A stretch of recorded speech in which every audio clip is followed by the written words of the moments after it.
Hi, I'm Tim Gilbert. I'm your Business 320 instructor, and a couple more things in Chapter 2 I wanted to talk to you about. One is an extension of the frequency diagram and relative frequency chart, and that's combining it with a bar chart. And when we do that, it's called a histogram. So let's take a look at it, and our good friend George Burns is back to see us. George, how you doing? Oh, I'm doing well. Good. Okay, George, what do you think when you see this histogram? Well, this reinforces the idea that younger actresses are getting all the Oscars. Look at those two first bars on the, on the left side there. Yeah, that's the ones you got the arrow on.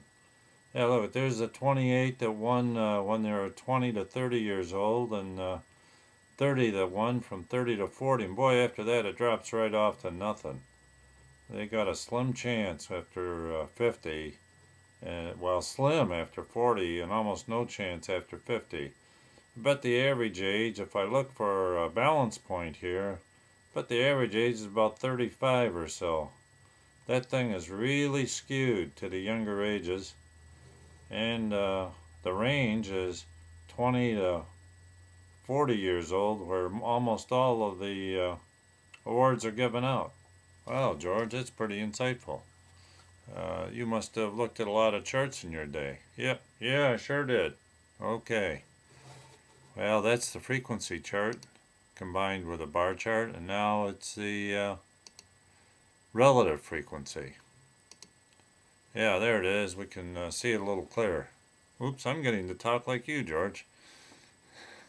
Okay. So that's a histogram. Pretty simple chart. There's another example in there. We've talked about these things. Then statistical graphics. And let's do a quick overview of some statistical graphics. The main thing about these graphics, and we'll get to one we like here, dot plots. Dot plot's another way to represent the same data that we had in the frequency and relative frequency. There's our 20-year-old or 21-year-old, 22-year-old. Nobody won an Oscar at 23. They just list all the data points, ages from 21 to 80, and then just simply put a dot over each age that received an Oscar. So 2 Oscars were received by 24-year-olds. You recognize anybody, George? Yeah, I bet that one on the left side, that 21-year-old, that was Myrna Loy, one of the very first women in movies. Well, that's great. It's nice you remember Myrna. Let's see. We've got 2 at 32, 33, 34, 35. Let's see. At 35 years old, were the most frequent awards were given out for Oscars. 1, 2, 3, 4, 5, 6, 7. Well, that's a nice way to display the data. We can see the whole range, the whole spread of data. We can see the grouping back here in the earlier years. That's kind of a handy way to look at data. Another handy way to look at it is a Stemplot. Oh, never saw a Stemplot before. Well, it's not really very much more complicated than a histogram. You simply put the tens numbers down here in a column, in this first column. So this represents 20-year-olds, 2 times 10. And the first data point here, right in the row, is 21. That's a 21-year-old. Oh yeah, I bet that's Myrna Loy. Yeah, it could be Myrna Loy, right. Okay. And then there's a 22-year-old, and there's 2 24-year-olds, and 4 25-year-olds. Wow, that's pretty neat. I can see the age, the distinct age of every award winner just by looking at that row. That's right, George. Just by looking at that row, you can tell how many 27-year-olds got the award, how many 28-year-olds.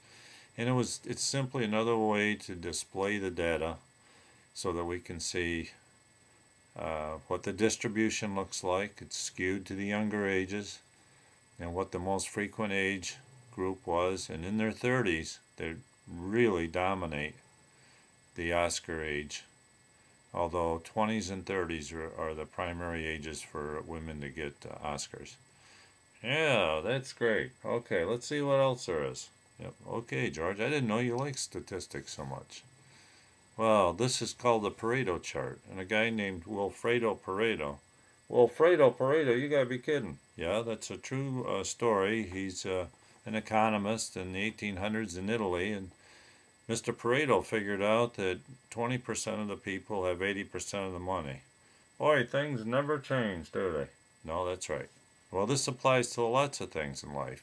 20% of the airline flyers do 80% of the flying.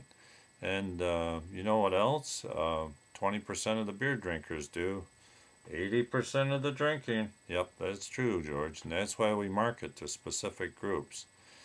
But in this case, we're looking at looks like a phone or telecommunications company. I don't think we have phone companies anymore.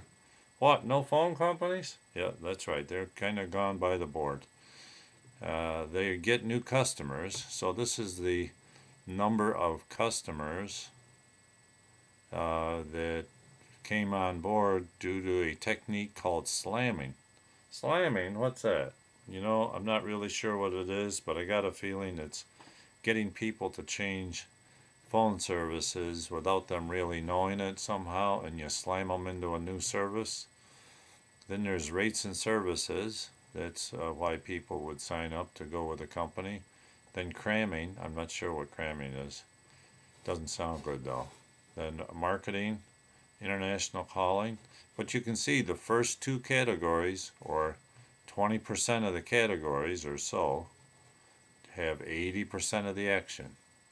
So a steep Pareto chart is very informative to tell you where the leverage parts are of whatever you're studying, whether it be speeding, breaking the law of speeding at different intersections where it might occur, or streets that it might occur on, crime.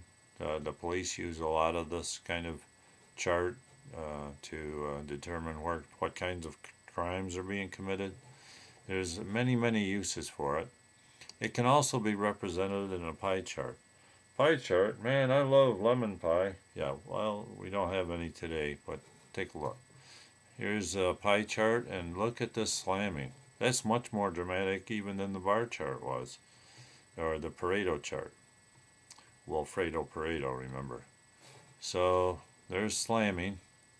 In between slamming and rates and services, it looks like they got about 80% of the new customer growth.